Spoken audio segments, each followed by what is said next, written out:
Thank you, Mr. President. Special Envoy Pedersen has conveyed the precarity of the moment, and I want to reinforce that message and add 4 points. First, as the situation in Sweida reminds us, the humanitarian crisis is not over. Across Syria, 16 million Syrians still need humanitarian support. While, as you heard, the ceasefire in Sweida has largely held, sporadic clashes continue. Alarming reports of abuses during the earlier fighting continue to emerge. More than 185,000 people have been displaced across Sweida, Dar'a, rural Damascus, and beyond. This week, our teams have visited Sweida city, Salkad towns, and the western countryside of the governorate. They delivered aid and assessed needs. The overall situation is, I'm afraid, dire. We need to sustain urgent delivery of food, health, shelter, clean water, fuel, restoration of water and electricity infrastructure, education. In some areas, those arriving now outnumber the existing population. Services are overwhelmed. We're in close contact with the Syrian authorities and coordinating with the Syrian Arab Red Crescent, who have delivered 12 convoys of essential aid, and NGO partners. We have provided emergency food packages, flour, essential household items to tens of thousands of people, including displaced families. Medical kits are reaching key hospitals in Sweida and Dar'a, while medical teams are providing health and nutrition services. And UNICEF is working with partners to provide bottled water, water trucking, and fuel for water pumping. The Syrian Arab Red Crescent has also facilitated a commercial convoy with key supplies and worked with the Syrian civil defense to transport vulnerable people, including those who wish to return to Sweida. But insecurity and road closures have disrupted commercial supply. Road access is still limited to 2 routes in, through Basra al-Sham and Bursa al-Kharir in Dar'a. Other routes, including the main highway from Damascus, remain closed. So, we need better humanitarian and commercial access, and most of all, we need safety. Aid convoys have come under fire this month. There have been attacks on health facilities, medics, ambulances. We continue working closely with the Syrian authorities and partners to strengthen channels for help. And I insist again, as I know that you will, on the protection and freedom of movement of civilians, humanitarian workers, and medical missions. Mr. President, my second point. Despite funding and security challenges, the UN and partners are delivering as much life-saving support as we can with the resources we have. In Syria, as elsewhere, as we implement the humanitarian reset, we are now implementing a hyper-prioritized plan, and we've restructured and streamlined our humanitarian coordination effort in-country, including reducing senior roles. We are reaching almost 3.5 million people on average every month across Syria, from Latakia to Aleppo to Hasakeh. That is a noticeable increase from last year, despite less funding. Since December last year, we've scaled up across the humanitarian response. Nutrition for children under 5 who are stunted, subsidized bread to 2 million people every day. We're working with the authorities to rebuild critical services. The Ministry of Health with WHO and UNICEF are delivering a new national immunization strategy and rehabilitating hospitals and health facilities. Partners are rebuilding water stations, wells, laboratories, sewer networks. They continue to provide essential services in Al-Hol camp and to support families leaving the camp. And UNHCR has been in discussions on assuming camp management activities. OCHA's country-based pool funds are now providing $75 million to support vulnerable people across the country. We've made some progress on NGO registration and visas for aid workers, but more is needed. I have agreed with the interim authorities the extension of cross-border operations from Turkey as we move towards importing more humanitarian supplies commercially.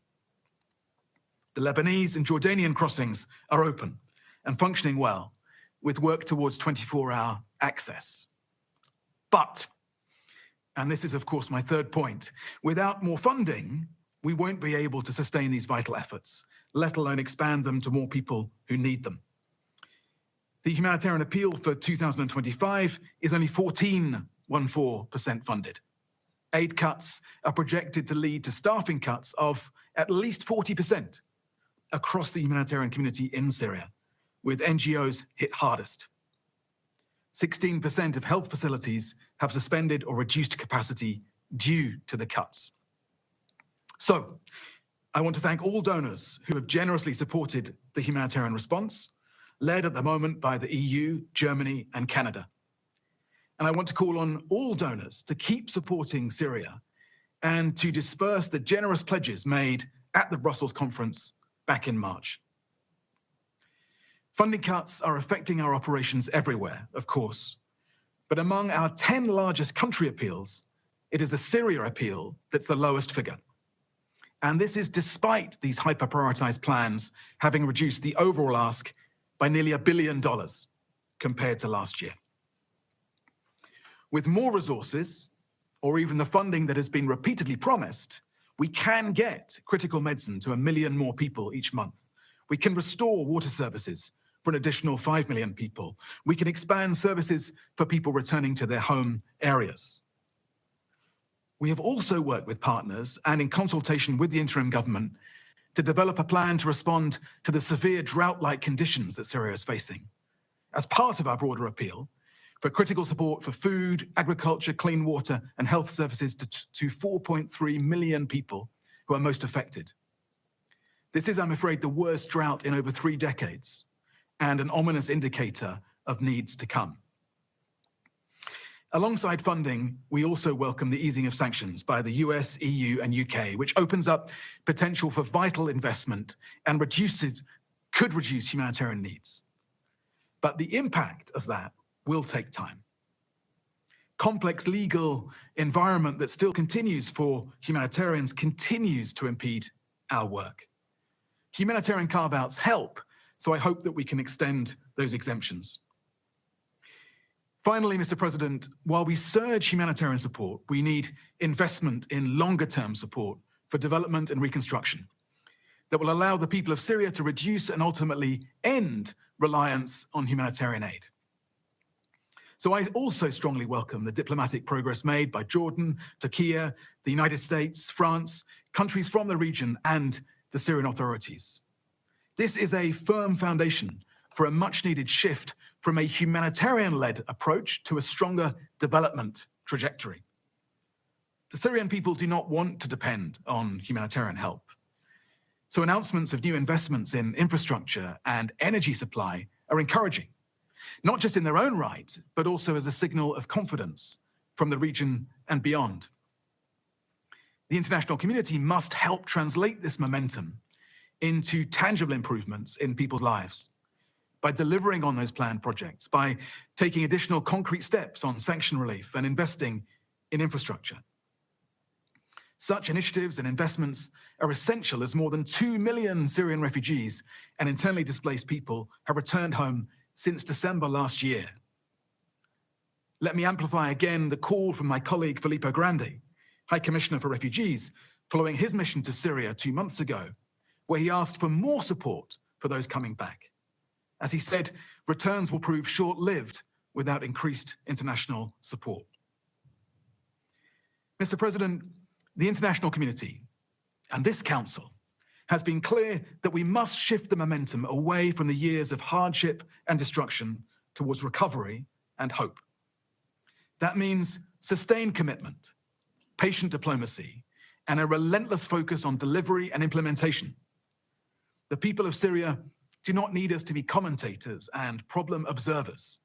They need us to move with genuine urgency, generosity, and purpose. The humanitarian community has shown that we can deliver. With funding and access, we aim to no longer be needed. Please back us. So, my asks, political action to hold the peace in Sweida and prevent future escalations of this kind. Support for our funding and access requests, and to help us create the conditions, including through investment and sanctions lift, where the humanitarian mission can transition to genuine, Syrian-led recovery and rebuilding. We need to do that for the Syrian people, yes, but not just for Syria. This is a chance to demonstrate that international solidarity still matters and that coordinated international action still works. Thank you, Mr. President.